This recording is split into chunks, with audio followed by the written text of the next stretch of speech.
Dinosaur বাদেও প্রাচীন পৃথিবীতে বিরাটাকায় অদ্ভুত প্রাণীদের কোনো খামতি কোনো কালেই ছিল না।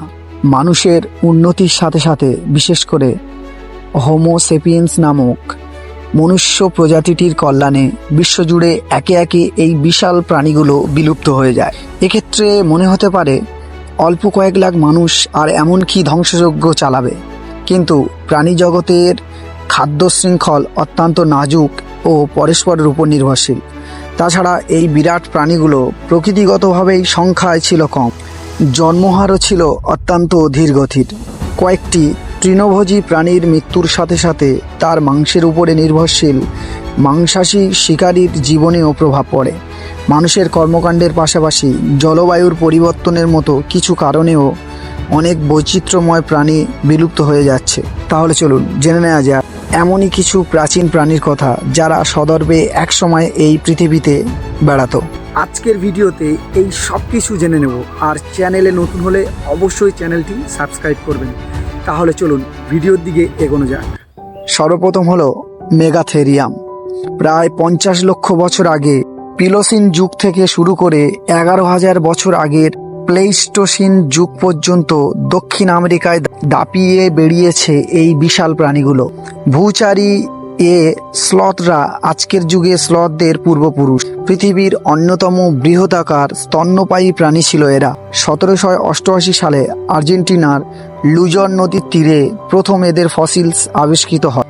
মাথা থেকে লেজ পর্যন্ত 20 ফুটের বেশি লম্বা মেগাথেরিয়ামের ওজন হতো প্রায় 4 টন। বর্তমানে একটি হাতির মতো দেখতে এই প্রাণী ছিল। লম্বা লম্বা নখ, সুবিপুল উদর, শক্তিশালী পিছনের পা এবং মোটা লেজ। এরা অনায়াসে 2 পা আর লেজে ভর দিয়ে সোজা হয়ে দাঁড়াতে পারত। আহার ছিল গাছের পাতা আর ফলমূল। মেগাথেরিয়াম বিলুপ্তির পিছনে মূলত দায়ী করা হয় হোমো সেপিয়েন্সদের। বেরিং প্রণালী দিয়ে সেপিয়েন্সদের দলগুলো আমেরিকা এসে হাজির হয়। শুরু হয় নির্মম হত্যাযজ্ঞ আর অবারিত শিকার। আনুমানিক 10,000 বছর পূর্বে পৃথিবীর বুকের শেষ মহাকায় স্লথটি বিলুপ্ত হয়ে যায়। নেক্সট হলো স্যাবার টুইথ টাইগার। যেসব গণের প্রাণীর স্যাবার বা বাঁকা তলোয়ারের মতো মস্ত বড় ছেদন দন্ত থাকে তাদেরকে একত্রে স্যাবার টুইথ টাইগার বা স্যাবার টুথ ক্যাট বলা হয়। এই প্রাণীদের অনেকগুলো গণ আছে, তবে আমরা কার্টুনে বা সিনেমায় স্যাবার টুইথ বাঘ বলে চিনি, যাদেরকে তারা হচ্ছে স্মাইলোডন গণভুক্ত। এদের অনেকে আবার বর্তমানে বাঘ সিংহীর পূর্বপুরুষ বলে মনে করে, তবে সব স্যাবার টুইথ বাঘেরা কিন্তু বর্তমানের মার্জারদের পূর্বপুরুষ নয়। প্রায় 4,20,00,000 বছর ধরে এরা সারা বিশ্বে চষে বেরিয়েছে।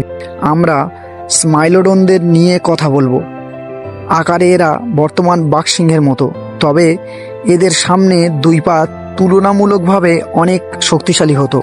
11 ইঞ্চি লম্বা ছেদন দন্ত দিয়ে এরা খুন করত ম্যাস্টেডনের মতো বিশাল প্রাণীদের। অনেক গবেষণা মনে করেন স্মাইলোডনদের চোয়াল বিশেষ শক্তিশালী ছিল না।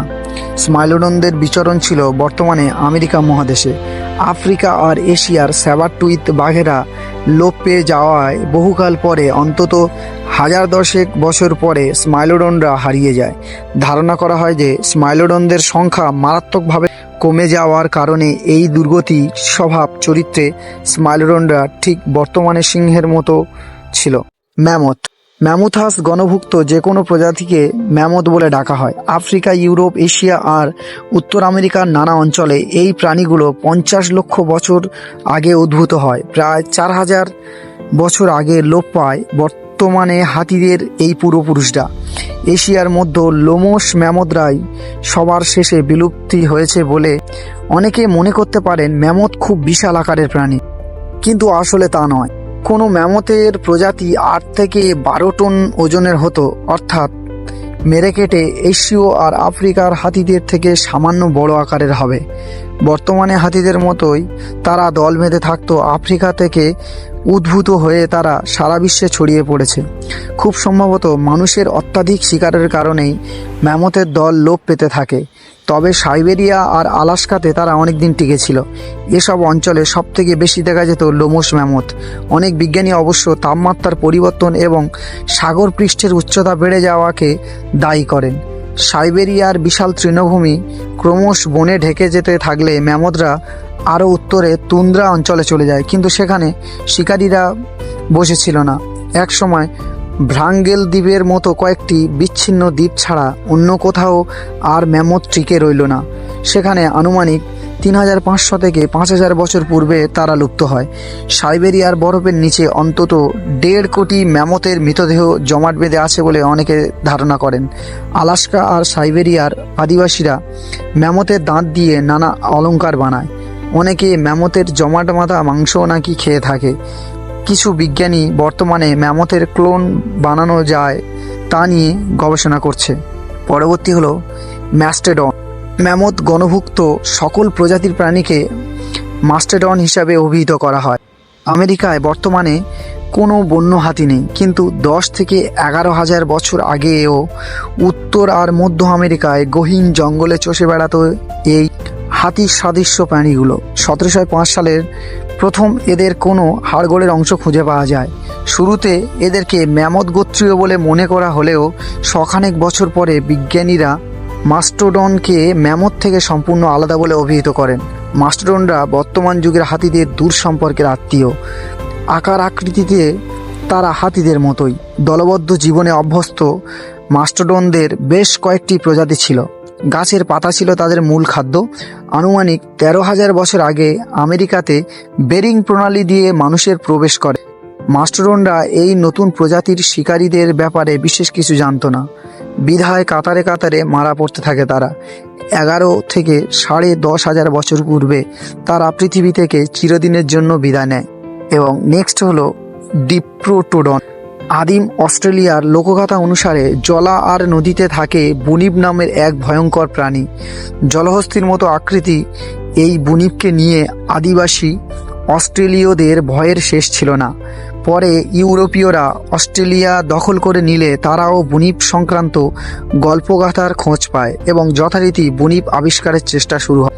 এরই অংশ হিসাবে পাওয়া যায় ডিপ্রোটোডনদের ফসিল। ডিপ্রোটোডনরা হচ্ছে পৃথিবীর সবথেকে বড় মার্সুপিয়াল। মার্সুপিয়াল হচ্ছে যেসব স্তন্যপায়ী প্রাণী যারা মায়ের পেটের কাছে চামড়ার থলির সাদৃশ্য স্থানে জন্মগ্রহণ করে ও সেখানেই বড় হয়। ক্যাঙ্গারু, ওয়ালাবি, ওমব্যাট প্রভৃতি হচ্ছে বর্তমান যুগের মার্সুপিয়ালদের উদাহরণ। শিংবিহীন গন্ডারের মতো দেখতে ডিপ্রোটোডনরা 16 লক্ষ বছর আগে অস্ট্রেলিয়াতে উদ্ভূত হয়। 10 ফুট লম্বা, 6.5 ফুট উঁচু এই প্রাণীগুলোর ওজন হতো 2,500 কেজির বেশি। বিজ্ঞানীরা ঠিক নিশ্চিত না ডিপ্রোটোডনদের কয়টি প্রজাতি ছিল। এখনও পর্যন্ত আবিষ্কৃত হয়েছে 8টি। তৃণভোজী এই প্রাণীদের দেখতে অনেকটা বর্তমান যুগের কোয়ালার মতো ছিল। প্রায় 50,000 বছর পূর্বে ইন্দোনেশিয়ার দ্বীপপুঞ্জ থেকে হোমো সেপিয়েন্স প্রজাতি অস্ট্রেলিয়ার ভূখণ্ডে এসে হাজির হয়। এই নতুন ঘরানার শিকারীদের ব্যাপারে ডিপ্রোটোডনদের কোনো ধারণাই ছিল না। মানুষ আগমনের মাত্র 1,300 বছরের মধ্যে এই বিশালাকার অস্ট্রেলীয় দানবের মতো ডিপ্রোটোডনরাও পৃথিবীর সাথে তাদের শেষ যোগসূত্র হারিয়ে ফেলে।